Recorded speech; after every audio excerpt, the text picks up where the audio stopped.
Diana, did you hear about the gossip? Yeah, what's up with P. Diddy?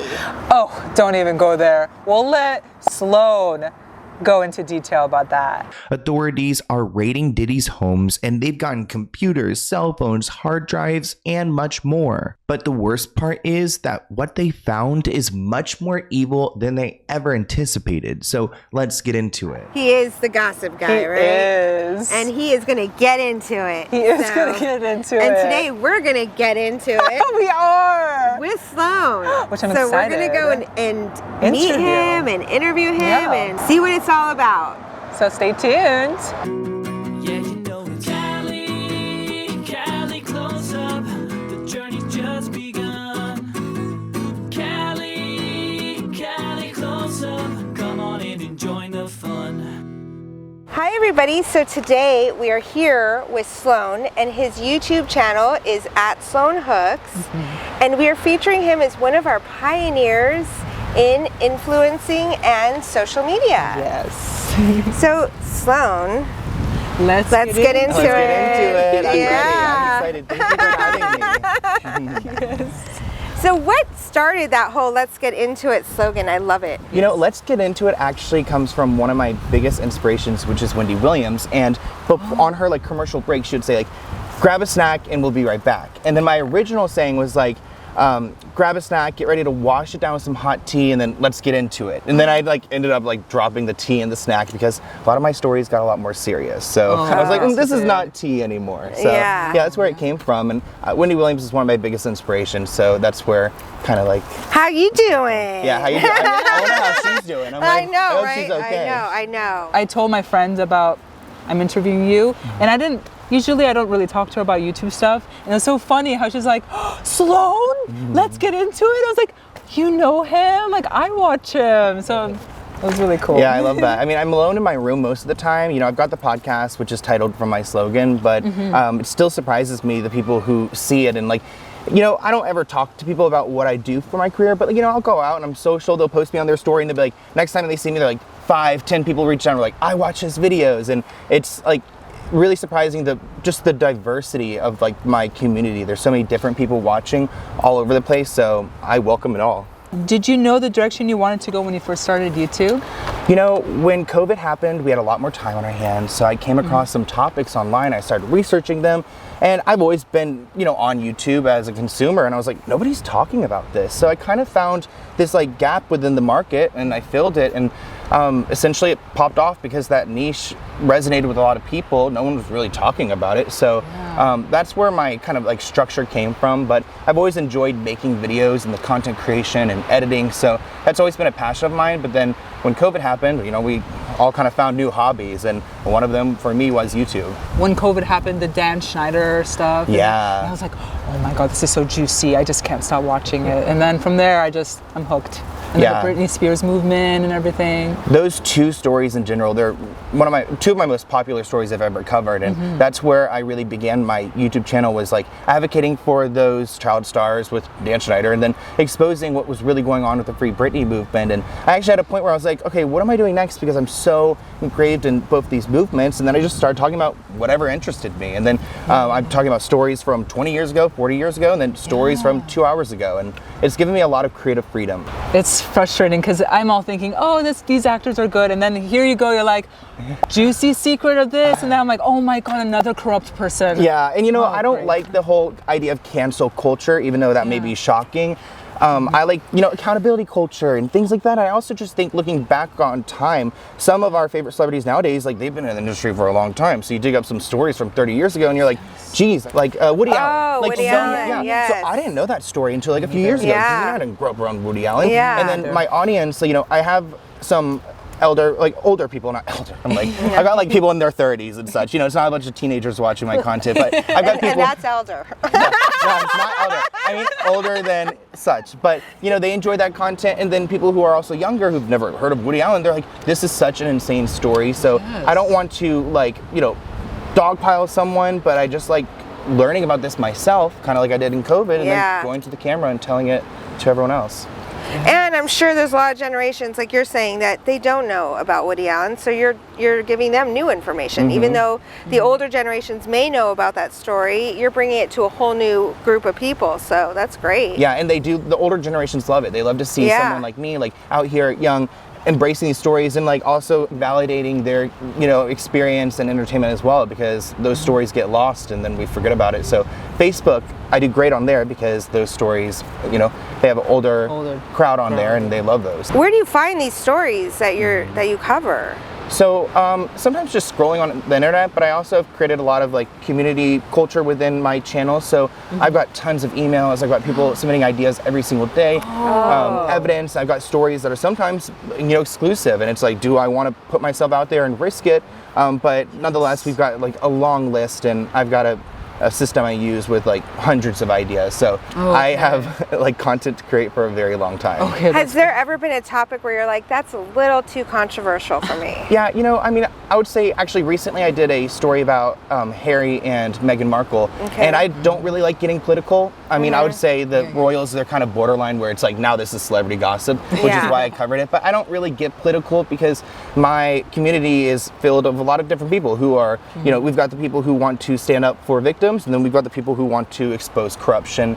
And I think sometimes politics can be divisive. So I avoid that. I like being like, I like my videos being like a little daily dose of like content for everyone and a part of their daily routine. So many people come up to me and they're like, I get ready to you every morning, like doing my makeup and like just that connection with people. I wouldn't want to put anything out there that would cause anyone to feel uncomfortable or isolated. I think mostly everyone would agree with my video topics, like this is a messed up story or this is a bad person. So it's pretty agreeable. I'll be doing my day and all of a sudden, like, you have 2 videos, 3 videos in a day, and I'm like, how does this guy do it? Like, do you have a team or anything? You do it all by yourself? But no. The people email you and give you ideas? Or? Yeah, I get ideas from there, and then I've got a couple of employees that help me with the editing and with doing research, and that all came very naturally. I did it alone by myself for a very long time. I never wanted to give up my editing or my research, but then as time went on, I was like, I moved to Florida, it was so beautiful. I was like, do I want to be locked up inside all day? Because my heart is really with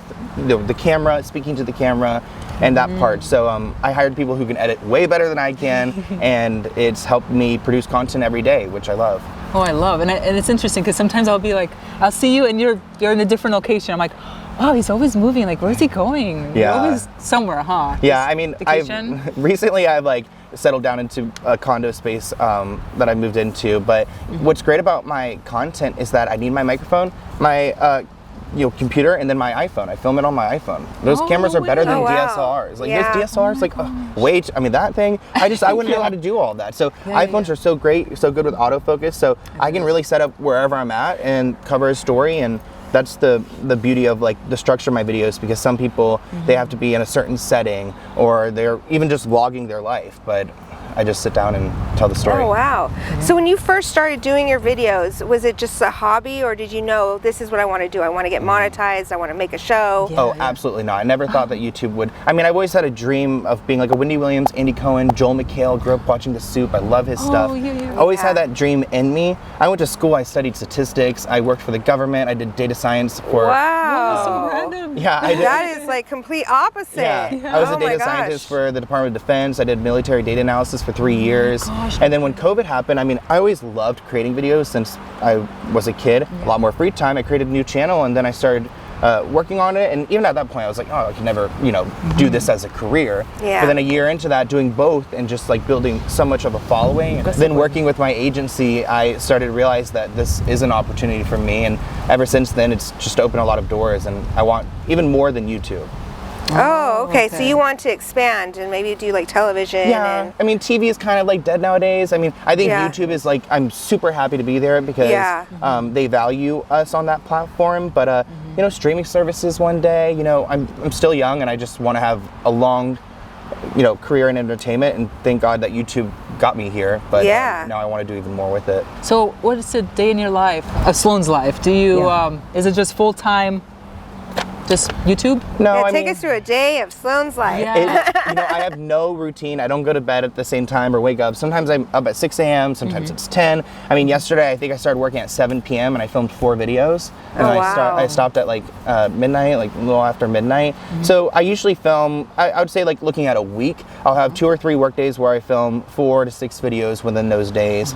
If it's breaking news, I'll do that quickly, and then I typically go to the gym, hang out with my friends, go out a few days out of the week, and I found a really good like work and life balance, especially with the podcast. And I'm trying to get to my point this year to where I'm working on a show with another YouTuber. We're going to be doing that in a later year, and a few other projects, getting more on the ground and things like that. So I have a lot of free time, surprisingly, because I do produce so much content, but that's because my team has been so great. That's great. Turnaround, I mean, just research. the fact that you can balance the work-life, situation at your age, and you've got it down, it's a miracle, because that's a tough one, let me tell you. Yeah, a lot of creators, especially on on YouTube, TikTok, especially I would say on YouTube, it's really hard to let go of your content, because when you create your YouTube channel, it's very personal. You're just Yeah. kind of slowly doing it yourself, and it becomes your baby. So Yeah. I definitely had a moment where I was like, you know what, if I want to take it to the next level, I can't sit here and edit for hours and hours, Yeah. because it's just not worth. If you're looking at it as a product, it's not going to be worth it. So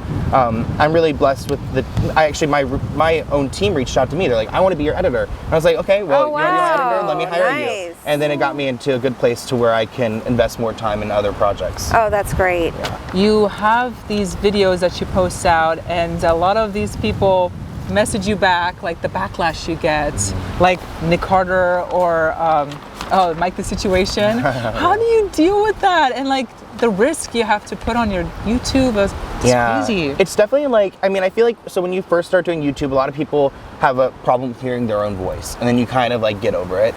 Same thing with the threats. I know who I am, and I feel secure in what I do, and I never want to trash anyone. Me and my lawyer, we have this agreement to where if anyone reaches out to me and they have a problem with my content, you're more than welcome to come onto my channel, onto my podcast, explain yourself. I'll even take down the video, but I'm not here to spread lies or fake news. So essentially, I try to operate in good faith, and I offer people to come on and tell their story, but it gets personal, people get nasty, it gets threatening, but I've got a good family who like love what I do, and even despite the bizarre messages they may receive or the AI nude photos, like it gets to that point, with Mike the Situation.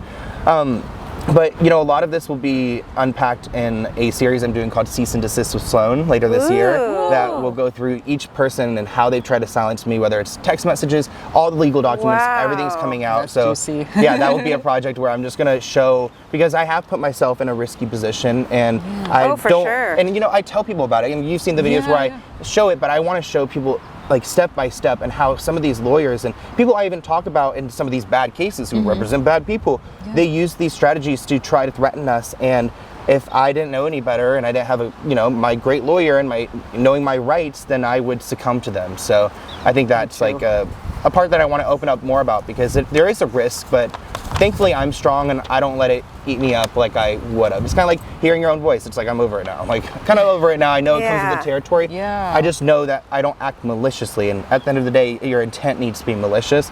If I did something wrong, I'm more than happy to fix it, and I'd love to interview them about it too, get them on the set. Why not? I just Let want them the truth. explain their side. I like hearing both sides. That's why I don't like the cancel culture. Like, if they want to come and talk to me, then definitely come and talk to me. Explain yourself. Like, that's what people want. But essentially, I'm not talking about things that people want to talk about. So that's where that bad behavior comes in.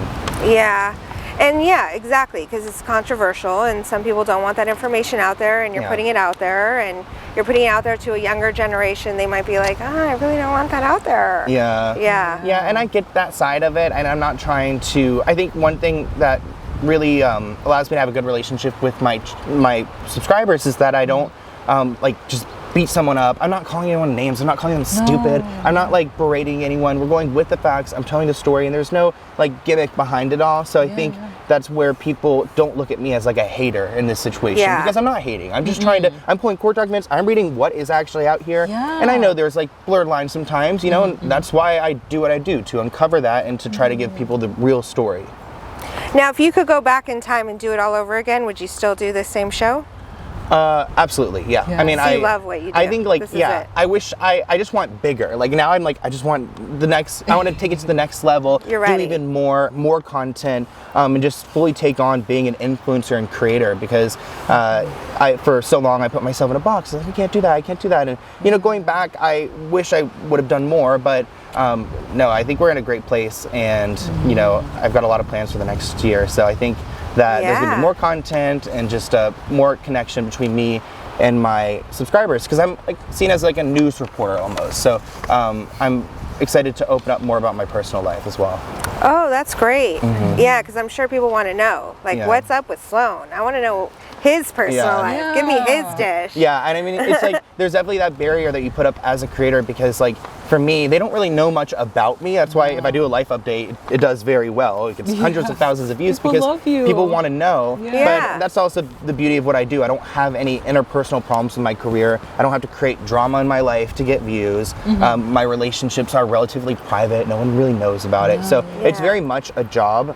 And I think a lot of creators get lost in their content being so personal. They can't go and hire an editor because they don't want to let that go, and they Yeah. even the content has just like some restrictions, and it can mess with your mental health. So I'm trying to balance that, like keeping the news reporting but also allowing people in, because it is an interesting life and I want to share more. So Yeah. How important is it to feed the algorithm? Do you believe it's a real thing?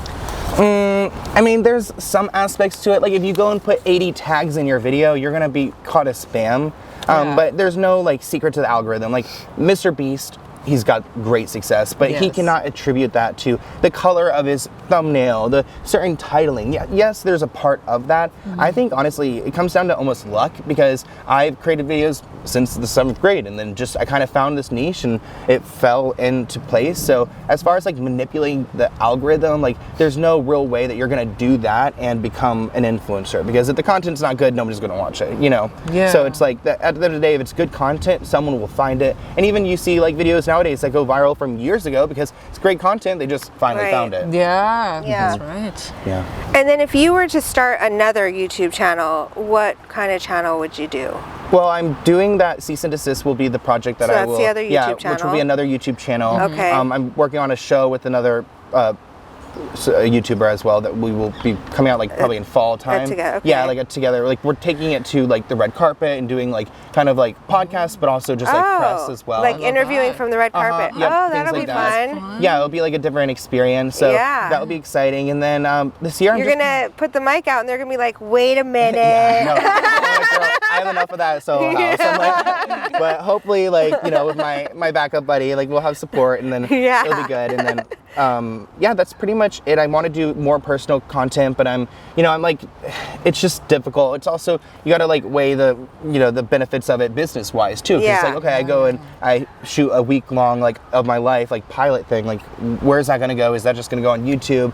And I'm at that point working with these agencies where it's like it's time to pitch these things. So when that next podcast is Cease and Desist, like that's been something I've been talking about for a while. When that's coming out, like I'm gonna pitch with partners, and I just want to take that route, because while YouTube gives you so much independence as like a business person and a creator, there's something about living in LA and taking advantage of those partners, because it can really Yeah. legitimize you. Absolutely. Why do you like YouTube? I love YouTube because of the relationship I have with my audience. I mean, going from my room, filming all alone with my camera, to hitting the streets and having random people come up to me, it's something I could never imagine in my life, and I'm so thankful for that, because people go from seeing me on their phone or their TV screen to then coming up and saying hi to me, and I will always be so honored to take a picture, to say hi, to like welcome anyone, because it's still hard for me to conceptualize that people are out there even watching. I see the numbers and I see the comments, but in real life it means so much more. And Oh, I think yeah. and I see other creators out here and they don't value their audience, and that's something Yeah. I could never understand, and something so beautiful about the platform. Well, and I think the audience sees that you're authentic, you're real, and I think you're very genuine, and I think they feel that, and that's something that you can't take away, like, so they fall in love with that. They fall in love with your genuineness, Totally. so When you got attacked Yeah. with a scratch, Oh my gosh, I right? wanted to hug you. Yeah. What happened? Why would people do this to you? What the heck? And it kind of goes both ways too. I just feel like with my audience too, I find like general like support and just like even when that incident happened or other things in my life, like going out there, it's like kind of feels like my family, and like I almost need to tell them those things because they build my character. And also talking about such like damning stories on the internet and such traumatic events, sometimes I think it's refreshing to not act like I'm some person above this. I also go through these things, and it also drives me even further to cover these stories and to give people a voice, because even that moment at the bar where this guy grabbed me and it was an attack, it's like I could never imagine that happening to myself. And there's people every single day who are being victimized, and a lot of them could be by celebrities. I mean, you see it on my channel, and it's out here in the industry. So I think providing that safe space is not only a great way for my community to come together, but also a place for me to go and feel safe and to share some of the things I go through and the hardships. And let others relate to you on that. That's great. Yeah, especially like I did a cheating video and like talking about my boyfriend cheating on me, and it was very traumatic for me, and the amount of people who came up to me afterwards, it was just so healing, and I love that YouTube gives that collective experience. Oh yeah, that is great. All right, well thank you so much, Sloan, for meeting with us today. Thank you. You are definitely an influencer, a pioneer in influencing, so we are so happy to have met Sloan and talk with him today.